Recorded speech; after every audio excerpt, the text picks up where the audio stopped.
सरपंचों से बात करते हैं और पूछते हैं कि आगे उनका क्या प्लान है। क्या नाम सर आपका? संजय पड़वासिया, मैं जिला परिषद का सदस्य हूँ और जो सरपंच भाइयों की मांग है उसको लेकर हम लगातार आज 35-36 दिन हो गए लगातार हमारा धरना जारी है और हमारी सरकार से बारंबार एक मांग रही है ई टेंडिंग राइट टू रिकॉल कानून, दोनों काले कानून है, इन काले कानूनों को रद्द करे और अगर सरकार जल्द से जल्द संज्ञान नहीं लेती, इन काले कानूनों को रद्द नहीं करती तो हमारा आंदोलन और तेज होगा।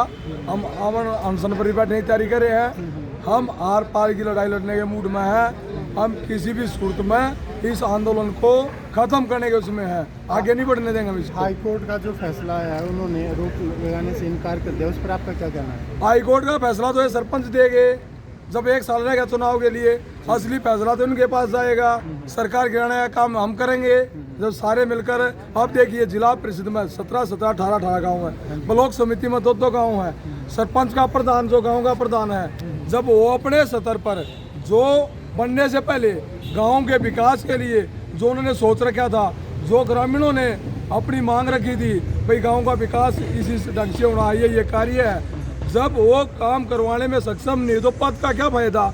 सबसे पहले पंचायती राज को जिस तरह ये कमजोर करे बचाने के लिए मैं इस्तीफा देने के लिए आगे आऊँगा। जिला परिषद पद हमें खाली सफ़ेद कागज सफ़ेद हाथी की तरह नहीं चाहिए, हमें काम चाहिए, काम नहीं तो पद की कोई लालसा नहीं है। पद छोड़ने के लिए तैयार हूँ, सबसे पहले मैं इस्तीफा दूंगा और इस निकम्मी सरकार को आगे गिराने का भी काम करेंगे। हमें पद नहीं, हमें काम चाहिए ताकि हम अपने वार्ड का विकास कर सके, अपने गांव का विकास कर सके।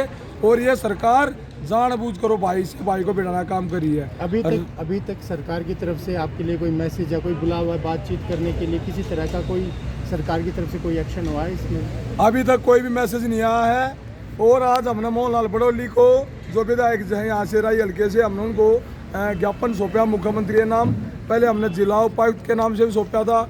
सरपंचों ने खून देकर भी अपने खून से लेटर लिखा मुख्यमंत्री को, बेशर्मी देखो इस बेशर्म सरकार की। सरकार ने अभी तक कोई कदम उठाओ। और ये सरपंच ना ये बड़े मेहनती है, ये घर बैठाने का काम करेंगे, इनको वक्त आने दो। इसको लेकर क्या कहना है आपके? जो विरोध प्रदर्शन है सरकार ने कुछ तो कहा होगा। नहीं, सरकार जब पहले 20 लाख के काम हो रहे थे तो अब ये सरपंचों को चोर बता रहे हैं। अगर हम चोर है तो गाँव की जनता ने जो चुन के भेजे सारे सामाजिक आदमी है, गाँव के लोगों का इन पर विश्वास था इसलिए प्रतिनिधि बना के भेजे है। चोर तो ये है जो कह रहे हैं। आज मैं घोटाले दिखाता हूँ, घोटाले दिखाता हूँ मैं। सोनीपत के अंदर कितने घोटाले हो रहे हैं, उन कर्मचारी पता नहीं डालते नहीं क्योंकि मंथली जारी ऊपर तक उनकी बजाय आम आदमी को तंग करने का काम किया जा रहा है। और गांव के विकास में पंचायती राज को कमजोर करने की एक सोची समझी साजिश है।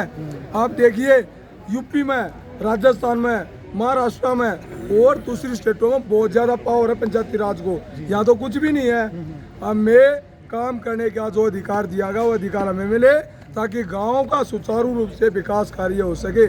हम नकेल किसी भी सूरत में अपने ऊपर बर्दाश्त नहीं करेंगे।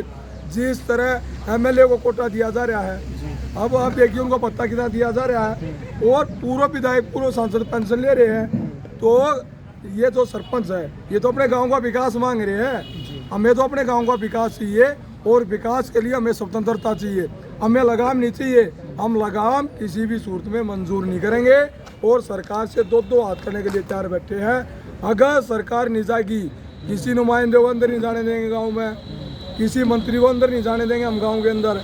और सबसे पहले हम सभी अगर पंचायती राज को ये कमजोर करे इस्तीफा देने के लिए भी हम तैयार हैं। आपका क्या कहना है? देखिए पंचायती राज